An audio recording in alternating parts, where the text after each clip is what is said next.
샬롬, 사랑하는 디거스필드 가족 여러분, 주님께서 주신 새날입니다.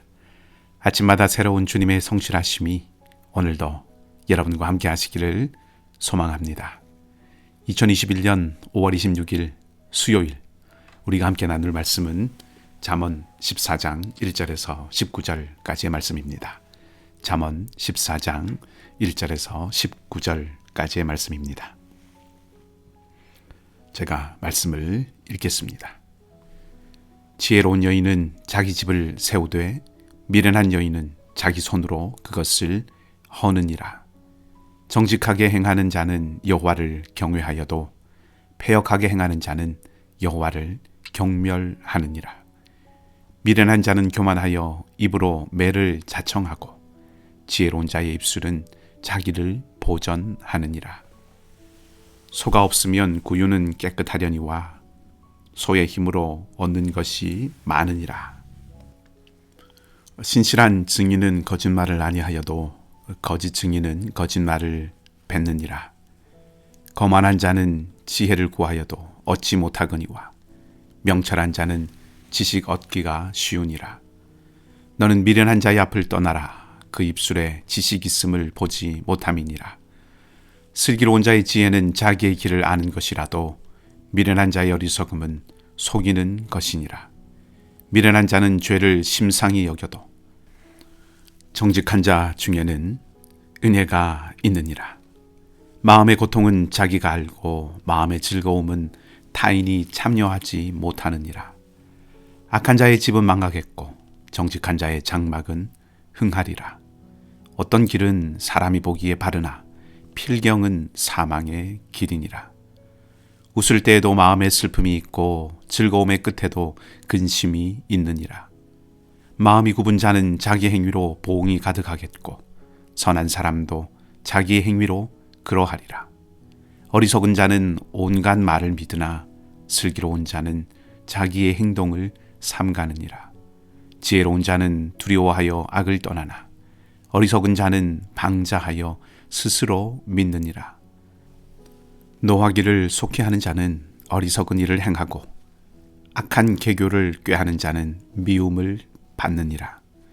어리석은 자는 어리석음으로 기업을 삼아도 슬기로운 자는 지식으로 면류관을 삼느니라. 악인은 선인 앞에 엎드리고 불의한 자는 의인의 문에 엎드리느니라. 아멘. 오늘 본문은 한 가지 주제로 모아지기에는 쉽지 않은 잠언들입니다. 우선 1절은 지혜로운 여인은 집을 세우지만 미련한 여인은 자기 손으로 그것을 허문다고 말합니다. 이 말은 한 집안에 어떤 사람이 들어오느냐에 따라서 그 집안이 흥하거나 망할 수도 있다라고 하는 것을 가르치는 말이라기보다는 2절과 연결시켜 생각해 본다면 집을 세우고 허무는 비유를 통해서 여호와를 경외하는 자는 마치 집안이 일어나듯이 그 하는 모든 것들이 형통할 것이고 반대로 여호와를 경멸하는 사람은 모든 일이 다 무너질 것이다 라고 하는 것을 이야기한다고 볼 수 있습니다. 하나님을 경외하는 사람이 형통하고 잘 되는 이유는 하나님을 경외하느냐 혹은 멸시하느냐가 삶의 태도를 결정하고 삶의 태도는 그 사람의 미래를 결정하기 때문입니다. 3절에서 5절까지는 말은 한 사람의 인격과 품위를 드러내는 것이라고 일러주고 있습니다. 3절과 5절은 어리석은 자는 지혜가 없기 때문에 자신을 절제하지 못하고 허세를 부리며 교만하게 말하고 거짓을 뱉어낸다고 말하고 있죠. 반면에 지혜로운 사람은 말을 많이 하지 않더라도 절제함으로 자신을 지킨다고 말해줍니다. 4절은 조금 흐름이 다르다고 생각할 수 있겠지만 지혜가 무엇인가 하는 것을 실례를 통해서 보여주고 있습니다. 소가 없으면 외양간은 깨끗할 수 있지만 농사를 할 때 소가 없다면 당연히 추수할 곡식의 양은 줄어들 수밖에 없는 것이죠. 달리 말해서 단지 집안을 조금 깨끗하게 하기 위해서 소를 키우지 않으면서 풍성한 수확을 기대하는 것은 어리석은 일이라는 것입니다. 소탐대실이라는 말이 있지요. 작은 이익을 탐하다가 큰 것을 잃게 된다는 말입니다. 지혜로운 사람은 눈앞에 보이는 조그마한 이익을 탐하다가 궁극적으로 해야 할 것을 잊어버리는 사람이 아니라는 것입니다. 지혜로운 사람은 더 큰 유익을 구할 줄 아는 사람이라는 것이죠. 짐 엘리엇이라는 선교사의 이야기를 아마 한 번쯤은 들어보셨을 것입니다. 남미의 에콰도르에 선교를 갔다가 원주민들에게 무참하게 희생당한 젊은이였습니다. 그의 일기장에 영원한 것을 위하여 영원하지 않는 것을 버리는 것은 바보가 아니다 라는 말이 쓰여 있습니다. 마땅하고 당연한 말인 것 같은데 오늘날 우리를 보면 과연 우리가 그렇게 살고 있다고 자신 있게 말하기가 쉽지만은 않은 것 같습니다.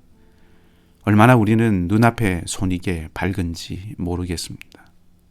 참된 지혜는 영원한 기쁨을 바라보며 살아가는 삶임을 저와 여러분 우리가 다시 한번 기억하고 확인하고 그것을 붙드는 은혜가 있기를 바랍니다. 6절과 7절의 말씀은 거만한 자는 지혜를 구해도 얻지 못한다고 하면서 누구나 지혜를 얻을 수 있는 것이 아니라는 점을 말하고 있습니다. 사실 어리석고 거만한 사람은 지혜를 구하지 않습니다. 그들이 지혜를 구하면 그들은 더 이상 어리석거나 거만한 사람들이 아니죠. 그런데 거만한 사람이 지혜를 구하는 이런 상황을 설정한 것은 지혜는 하나님의 선물이라는 것을 말해주려는 것입니다. 지혜는 하나님을 경외하고 신실하게 살아가는 사람에게 주시는 하나님의 은혜, 하나님의 선물입니다. 거만한 사람이 지혜를 얻을 수 없는 것은 바로 그 거만함 때문입니다. 오만하고 거만한 사람은 다른 사람들의 말을 잘 듣지 않습니다. 심지어 그는 하나님의 계시도 듣지 않습니다. 자기의 세계에 철저하게 갇혀 있는 사람이라고 할 수 있습니다. 세계의 발견이라고 할 수 있는 신대륙 발견에 위협을 이룬 사람이 콜럼부스이죠. 그런데 우리가 알다시피 남북미 이 대륙은 아메리카라고 불립니다. 콜럼부스가 발견했지만 콜럼부스 대륙이라고 불리지 않습니다. 콜럼부스는 죽을 때까지 자기가 발견한 곳이 인도라고 믿었습니다. 역사적인 일의 주인공이 되었지만 그는 자기가 믿고 알았던 그 세계에만 갇혀 있었기 때문에 그랬던 것이죠. 지혜는 듣는 데서 오는 것입니다. 솔로몬이 하나님께 일천번제를 쌓고 또 하나님께서 밤에 나타나셔서 무엇을 줄까라고 물으셨을 때 솔로몬은 들을 수 있는 마음, 듣는 마음을 달라고 구했습니다. 성경은 그것을 지혜라고 말하고 있습니다. 6절도 명철한 자는 지식을 얻기 쉽다고 말하고 있는데 여기 얻기 쉽다는 말은 자기를 낮춘다는 말입니다. 자신을 낮추어 들을 수 있는 사람이 명철한 사람이라는 것이지요. 그가 지혜를 얻는다는 것입니다. 8절에서 15절까지는 전체적으로 보았을 때 보이는 것과 보이지 않는 것을 분별하는 지혜에 대한 말씀이라고 할 수 있습니다. 12절은 어떤 길은 사람이 보기에 바르나 필경은 사망의 길이라고 말합니다. 겉으로 보기에는 그럴듯하고 제대로인 것 같지만 안타깝게도 결국은 패망에 이르고 마는 길이 있다는 것이지요. 보이는 것이 다가 아니라는 말입니다. 지혜란 그 이면을 보고 더 멀리까지 보는 능력이라고 생각해 볼 수 있습니다. 속단은 금물이라는 것입니다. 13절에 웃을 때에도 마음에 슬픔이 있고 즐거움의 끝에도 근심이 있다는 말씀도 겉만 보고 판단할 수 없는 삶의 이면을 살피는 것이 지혜라는 것을 말해주는 것이라고 볼 수 있습니다. 우린 겉으로 판단할 때가 참 많습니다. 눈에 보이는 모습이 우리의 판단과 생각에 얼마나 큰 영향을 미치는지 모릅니다. 그러나 참된 지혜는 중심을 보는 것이죠.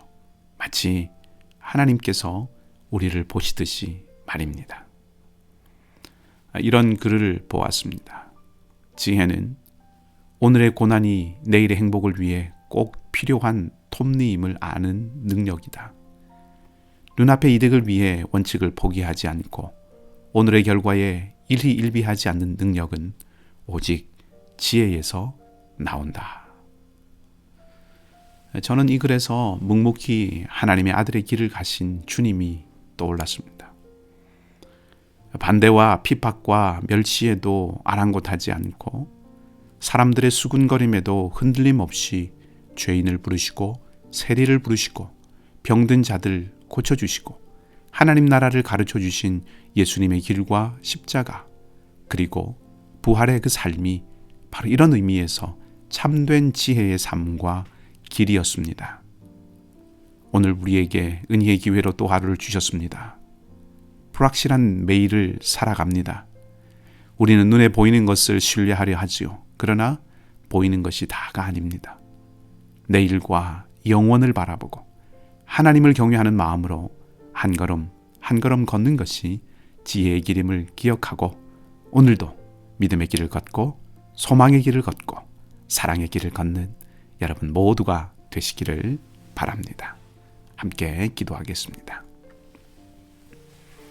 하나님, 오늘 말씀을 통하여 우리는 겸손히 지혜임을, 듣는 마음이 지혜임을 다시 한번 확인하고 주님처럼 하나님의 아들의 길, 하나님의 딸의 길을 걷는 것이 지혜임을 보았습니다.